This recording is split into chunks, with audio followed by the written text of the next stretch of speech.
आज के इस वीडियो को गौर से सुनिएगा। यूपी पुलिस का हाल कैसा है वो आप जब ये सुनेंगे तो हैरान भी होंगे, दुखी भी होंगे और शायद साथ साथ हंसेंगे भी। बिल्कुल मौकरी बनाकर छोड़ दिया है। 4 पुलिस वाले, जी हाँ, उत्तर प्रदेश पुलिस के 4 पुलिस वाले, उन लोगों को एक पार्टी में जाना था। अब पार्टी में कैसे जाएं? पीसीआर की ड्यूटी पर हैं और पार्टी में ड्यूटी पर कैसे चले जाएं? ये सारी मुसीबतें उनके साथ उस वक्त बोल रही थी। तो जरा सोच सकते हैं आप कि पुलिस वालों ने आखिर क्या सोचा होगा, क्या तिकड़म लगाई। पुलिस वालों ने क्या किया, उस पार्टी के रास्ते में वो जाने लगे और उसके बाद राह चलते एक आदमी को उन्होंने रोका और उसको कहा कि जरा भाई अपना मोबाइल देना, हमारे पास ना नेटवर्क नहीं आ रहा है और हमको एक कॉल करना है। उस आदमी ने, भाई पुलिस वाले मांग रहे हैं फोन तो दे ही देगा, उसने फोन दे दिया और इन पुलिस वालों ने क्या किया, पीसीआर कॉल लगा दी और उसी जगह पर एक बवाल की सूचना इस नंबर से दे डाली। अब क्या जिस तरह का एल्गोरिदम है और जैसा है, तो भाई वहां पर जब कॉल पहुंचा है वहां पर तो उन्होंने देखा, चेक किया कि भैया आसपास जहां से ये शख्स कॉल कर रहा है और जहां पर बवाल की खबर है वहां के आसपास हमारी कौन सी पीसीआर इस वक्त शो कर रही है और कौन से वो सिपाही हैं जो कि मुस्तैदी के साथ तेजी से पहुंच सकते हैं। तो कोई गेसेस के लिए आपको अवार्ड नहीं मिलने वाला, ऑब्वियसली यही लोग मिलने वाले थे। तो इसी पीसीआर को आगे भेज दिया गया और ये चारों के चारों मस्त पार्टी में गए, पार्टी एंजॉय की, पार्टी की, खाना वाना खाया और उसके बाद रिपोर्ट ये कर दिया कि हाँ हम गए थे, छोटा मोटा बवाल था, निपटा दिया।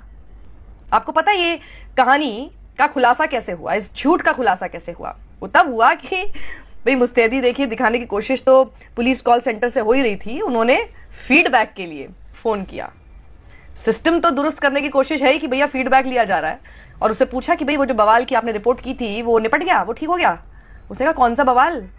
तब जाकर उसने बताया कि मैंने तो कोई कॉल ही नहीं की, बल्कि मुझसे तो इस तरह से ये पुलिस वाले थे जिन्होंने फोन मांगा और कहा कि नेटवर्क नहीं है और उन्होंने कहीं पे कॉल किया, मैंने तो कोई कॉल नहीं किया। तब जाकर ये मामला सामने आया और चारों के चारों अब सस्पेंड हो गए हैं। दुर्गति देखिए उत्तर प्रदेश पुलिस के ये सिपाही। और ये खबर हमारा हाथरस अखबार के हवाले से मैं आपको बता रही हूं, जिसकी हेडलाइन सुनिए आप। क्षेत्र में बवाल की फर्जी सूचना देकर पार्टी मनाने गए यूपी पुलिस के सिपाही, पोल खुलने पर एक होमगार्ड और 4 पुलिसकर्मी सस्पेंड, केस दर्ज। भाई लोग ये लिख रहे हैं कि गनीमत है कि इन्होंने कोई फालतू में फर्जी मामला ही नहीं कर दिया। बेसिकली चलिए रिपोर्ट इन्होंने फर्जी की है, कुछ हुआ नहीं था, पता चले बवाल भी ऐसे ही क्रिएट करवा देते सिर्फ इस पार्टी में जाने के लिए। मामला मेरठ का है और लखनऊ कंट्रोल रूम से जब सूचना देने के बाद फीडबैक मांगा गया तो ये पूरी पोल खुल गई। आरोपी 4 पुलिसकर्मी और एक होमगार्ड हैं जिनके खिलाफ थाना सिविल लाइन थाने में धोखाधड़ी की रिपोर्ट दर्ज की गई है। थाना किला परीक्षितगढ़ सीटर में डायल 112 पर हेड कांस्टेबल यशपाल सिंह है, प्रमोद कुमार, जितेंद्र कुमार, चालक राजन और होमगार्ड सुनील कुमार परीक्षितगढ़ में तैनात थे। और 23 अक्टूबर की एक घटना है जब इन लोगों को एक पार्टी में जाना था और ड्यूटी पर तैनात रहते हुए ये असंभव हो रहा था। तो प्लान के अनुसार इन पांचों ने पार्टी स्थल के पास पहुंचकर एक राह चलते व्यक्ति से उसका फोन लिया, मौके पर बवाल होने की सूचना 112 पर कॉल कर कंट्रोल रूम को दी और घटनास्थल के नजदीक होने की वजह से लखनऊ से इनकी गाड़ी को मौके पर भेजा गया।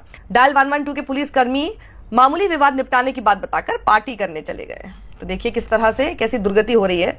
वहीं सिर्फ इतना ही नहीं, यूपी पुलिस में किस तरह से गुंडई वाली एक छवि आपको देखने को मिल रही है, बिल्कुल वैसी बॉडी लैंग्वेज देखने को मिल रही है, वो इस खबर से आपको दिखाई देता है। यूपी तक की खबर देखिए जहां पर बताया जा रहा है कि आईपीएस कृष्ण कुमार बिश्नोई का वीडियो जो सोशल मीडिया पर वायरल है, संभल बतौर एसपी तैनात कृष्ण कुमार बिश्नोई कैमरे के सामने एक आरोपी को गोली मारने की धमकी दे रहे हैं। खबर यह है कि कोई मंदिर का घंटा इसने चुराया था शख्स ने। ये आरोपी जो था इसके पास पहुंचते हैं, इसके पैर पे ये लोग गोली मार चुके हैं और उसके बाद जब वहां जाते हैं तो कैमरे पर बोलते हैं कि अगली बार ना ये गोली भेजे में लगेगी।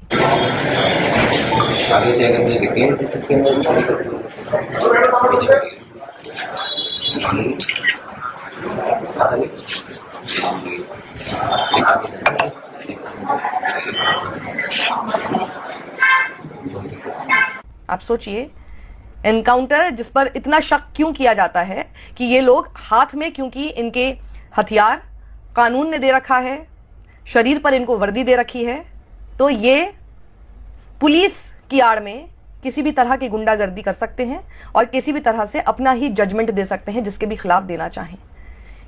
ये जो तस्वीर है, ये जो वीडियो है, ये देखने के बाद अगर बड़ी इंक्वायरीज नहीं होती हैं इन सब एनकाउंटर्स पर, अगर इनके खिलाफ कार्रवाई नहीं होती है, तो आप सोचिए कि इस देश में किसी को भी कानून व्यवस्था पर कभी भी भरोसा नहीं होने वाला है और कोर्ट्स को इसमें आगे आना चाहिए। आप सोचिए पूरी न्यायपालिका के होते हुए कैसे संविधान की, कानून की, इन सभी किताबों की धज्जियां उड़ाते हुए दिखाई दे रहे हैं ये खाकी वाले, इनको मैं गुंडा कहूंगी, खाकी वाले गुंडे। जी हां, ये शब्द इनके मुंह से सिर्फ निकले ऐसे ही नहीं, बाकायदा कैमरे पर रिकॉर्ड कराए गए हैं। इसका मतलब इनका दुस्साहस देखिए कि इनको लगता है कोई कुछ नहीं बिगाड़ सकता। न्यायपालिका, आंखों पर से पट्टी तो आपने हटा दी है, अपनी कार्रवाई में भी जरा आंख पर से पट्टी उठाकर तो दिखाइए।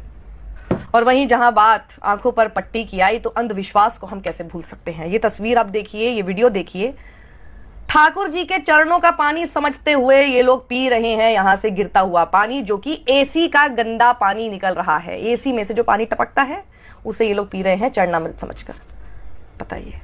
और उसके बाद जो रिकॉर्ड कर रहा है वो बता रहा है उनको कि आंटी जी, ये ठाकुर जी के चरणों का पानी नहीं है, एसी से गिरता हुआ पानी है, क्या कर रही हैं आप, और फिर बीमार हो जाएंगे।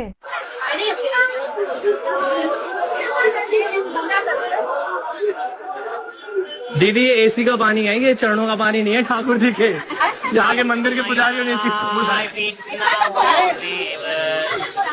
जबकि यहाँ के मंदिर के पुजारियों के द्वारा इस चीज का खंडन किया गया था कि ये जो जल है वो एसी का आ रहा है, ना कि ये जो है हमारे ठाकुर जी के चरणों से आ रहा है। तो बहुत सारे लोग इसको जो है चरणामृत समझ के पीते हैं, जबकि ये एसी का जल है। तो कृपया इसे ना पिए, क्योंकि हो सकता है कि आपकी तबीयत खराब हो जाए, इन्फेक्शन हो जाए बॉडी में। राधे राधे।